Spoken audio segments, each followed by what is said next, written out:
Hello नमस्कार दोस्तों, आप सभी का बहुत बहुत स्वागत करता हूं आपके अपने YouTube channel RS study material YouTube channel पर।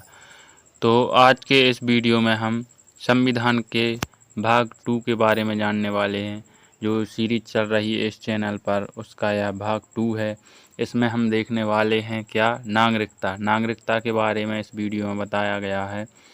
भारतीय संविधान में नागरिकता से जुड़े सभी प्रावधानों की संपूर्ण जानकारी जो है इस वीडियो में हम प्राप्त करेंगे। इसमें बताया गया है कि नागरिकता क्या है, नागरिकता प्राप्त करने के तरीके, जैसे कि भारत का जो संविधान है या भारत की जो नागरिकता है, वो भारतीय संविधान के अनुसार भारत की नागरिकता को कोई भी व्यक्ति कैसे प्राप्त कर सकता है और ये नागरिकता जो है वह समाप्त कैसे होती है यदि कोई भी व्यक्ति जो है किसी भी अन्य देश में रहता है या जो भी है वो हम आगे इस वीडियो में बताएंगे। तो जो नागरिकता की समाप्ति है वो कैसे होती है वो इस वीडियो में देखेंगे। और नागरिकता से संबंधित जो महत्वपूर्ण अनुच्छेद जो हमारे संविधान में वर्णित हैं, संविधान उनको में इस वीडियो में नागरिकता अपन के देखने नियम को वाले जो हैं। है तो अनुच्छेद चलिए 5 वीडियो से को शुरू अनुच्छेद कर 11 लेते हैं। में जो है भारत की नागरिकता का वर्णन किया गया है। चलिए देख लेते हैं। पहला क्वेश्चन जो है, नागरिकता क्या है। नागरिकता का अर्थ किसी व्यक्ति का किसी भी देश का जो कानूनी सदस्य होना, वो जब किसी देश का कानूनी सदस्य होता है तो वही उस देश की नागरिकता होती है। भारत का नागरिक बनने पर व्यक्ति को संविधान द्वारा दिए गए कुछ अधिकार और कुछ महत्वपूर्ण मौलिक कर्तव्य प्राप्त होते हैं, जिनका उन्हें पालन करना पड़ता है। भारत की नागरिकता प्राप्त करने पर वर्णित अधिकार कितने मिलते हैं? 6 मौलिक अधिकार और 11 जो है उसके मौलिक कर्तव्य होते हैं। चलिए आगे देख लेते हैं। भारत की नागरिकता प्राप्त करने के 5 तरीके। 5 तरीके कौन कौन से हैं भारत की नागरिकता प्राप्त करने के? नागरिकता अधिनियम 1955 के अनुसार भारतीय नागरिकता निम्नलिखित 5 तरीकों से प्राप्त की जा सकती है। चलिए देख लेते हैं कौन कौन से वो तरीके भारत हैं में जन्म लेने पर जिनसे भारत की नागरिकता प्राप्त रूप की जा से जो सकती है। निर्धारित शर्तें हैं उनके अनुसार उसे भारत की नागरिकता प्राप्त होती है। जो भी व्यक्ति जो है भारत में जन्म लेता है तो उसे भारत की नागरिकता प्राप्त होती है, पहला नियम। दूसरा नियम जो है वह वंश से यदि माता पिता भारतीय नागरिक हैं तो निर्धारित शर्तों के अनुसार जन्मे हुए बच्चे को जो है भारत की नागरिकता मिलती है। यदि किसी के माता पिता जो है भारत में जन्म लिया है और उस बच्चे ने यदि विदेश में भी जन्म लिया है तो उसे भारत की नागरिकता जो है प्राप्त होती है। और अगला देख लेते हैं, पंजीकरण द्वारा।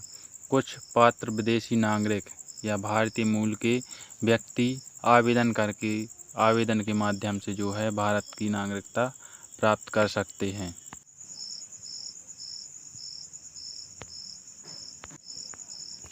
चौथी शर्त जो है देशीकरण के माध्यम से जो है कोई भी व्यक्ति भारत की नागरिकता प्राप्त कर सकता है। कोई भी विदेशी व्यक्ति भारत में निर्धारित समय अवधि तक रहता है और वो पूरी कानूनी शर्तें जो हैं वह पूरी करता है तो वह भारत की नागरिकता प्राप्त कर सकता है। आखिरी 5वां नियम जो है वो है किसी क्षेत्र के भारत में विलय। जो कोई भी क्षेत्र है, कोई भी देश का या कहीं का भी कोई भी क्षेत्र है, जो भूमि है, वो यदि भारत में विलय होती है तो उस क्षेत्र में निवासरत व्यक्तियों को जो है भारत की नागरिकता प्राप्त होती है। भारत की नागरिकता प्राप्त होती है किनको होती है? जो नया क्षेत्र या हिस्सा जो भारत में विलय होता है उसे उस क्षेत्र के लोगों को सरकार के प्रावधानों के अनुसार भारतीय नागरिकता प्राप्त होती है। अब देख लेते हैं आगे भारत की नागरिकता प्राप्त होने के 3 तरीके। नागरिकता अधिनियम 1955 के अनुसार भारतीय नागरिकता 3 प्रकार से समाप्त होती है। कितने प्रकार से समाप्त होती है अब अपन यह इस वीडियो में जानने वाले हैं कि भारत की नागरिकता जो है किस प्रकार से समाप्त होती है। पहला तरीका देख लेते हैं क्या है? त्याग। जब कोई भारतीय नागरिक अपनी स्वयं की इच्छा से भारत की नागरिकता छोड़ देता है तो उसे क्या है, भारत की नागरिकता से छुटकारा प्राप्त हो जाता है। वह जो है भारत की नागरिकता उसके पास फिर नहीं रहती है। दूसरा नियम जो है, यदि कोई व्यक्ति अपनी स्वेच्छा से किसी दूसरे देश की नागरिकता ग्रहण कर लेता है तो उसे भारतीय नागरिकता जो है वह समाप्त हो जाती है। अगला देख लेते हैं। यदि किसी व्यक्ति ने धोखाधड़ी, झूठी जानकारी या कानून का उल्लंघन करके नागरिकता प्राप्त की हो तो भारत सरकार उसकी नागरिकता को जो है वापस ले सकती है, उसकी नागरिकता को समाप्त कर सकती है। आगे देख लेते हैं। अनुच्छेद 5 हमें बताता है कि 26 जनवरी 1950 को भारत का नागरिक किसे माना गया। जो भारत में रहता था, उसका जन्म भारत में हुआ हो, उसके माता पिता में से किसी एक का जन्म भारत में हुआ हो और जो है उसे भारत की नागरिकता नागरिक जो है माना गया था। आगे देख लेते हैं अनुच्छेद 6।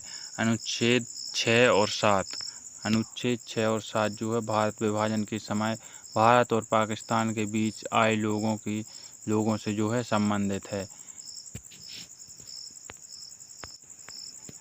अनुच्छेद 6 पाकिस्तान से भारत आने वाले कुछ लोग थे जो उन्हें भारतीय नागरिकता दी गई, वो अनुच्छेद 6 में वर्णित है। 6 के अनुसार अनुच्छेद 7 जो लोग भारत से पाकिस्तान चले गए थे उनके लिए जो नियम बनाए गए हैं वो अनुच्छेद 7 में वर्णित है। अनुच्छेद 8 जो है भारतीय मूल के लोग जो विदेश में रह रहे थे वे भारतीय दूतावास में पंजीकरण कराकर भारतीय नागरिकता प्राप्त कर सकते थे। जो भारत के लोग थे जो विदेश में रह रहे थे उस समय, तो उन्हें भारतीय दूतावास के अनुसार पंजीकरण कराकर वह भारत की नागरिकता प्राप्त कर सकते थे। इसका वर्णन जो है अनुच्छेद 8 में है। अनुच्छेद 9 देख लेते हैं। अनुच्छेद 9 यदि किसी व्यक्ति ने स्वेच्छा से किसी दूसरे देश की नागरिकता ले ली तो वह भारतीय नागरिक नहीं रहेगा। भारतीय संविधान जो है दोहरी नागरिकता की अनुमति नहीं देता है। भारतीय संविधान क्या है, दोहरी नागरिकता की अनुमति नहीं देता है। यदि किसी व्यक्ति ने जो है स्वेच्छा अपनी स्वयं की इच्छा से, जैसा कि ऊपर बताया गया था, तो वो किस अनुच्छेद में वर्णित है, संविधान के अनुच्छेद 9 में वर्णित है कि जो है वह स्वेच्छा से किसी देश की नागरिकता ले लेता है तो उसकी जो भारत की नागरिकता है वो अपने आप समाप्त हो जाती है, क्योंकि भारतीय संविधान जो है दोहरी नागरिकता को अनुमति नहीं देता है, एकल नागरिकता चलती है यहाँ पर। अनुच्छेद 10 के अनुसार जो व्यक्ति भारतीय नागरिक है वह कानून के अनुसार भारतीय नागरिक बना रहेगा जब तक कि वह अपनी स्वेच्छा से किसी अन्य देश की नागरिकता प्राप्त ना करे या फिर जो है वह इस देश की नागरिकता स्वेच्छा से छोड़ने के लिए आवेदन ना करे, तब तक वह भारत का नागरिक जो है बना रहेगा, चाहे वह किसी भी देश में रहे, नागरिकता उसके पास भारत की ही रहेगी। चलिए अगला अनुच्छेद देख लेते हैं। अनुच्छेद 11 संसद को नागरिकता से संबंधित कानून बनाने का अधिकार है। नागरिकता से संबंधित कानून बनाने का अधिकार किसको है, वो संसद को है। संसद चाहे तो वह नागरिकता से संबंधित कानून में जो है परिवर्तन कर सकती है या कोई इससे संबंधित नया कानूनी अधिकार भी बना सकती है।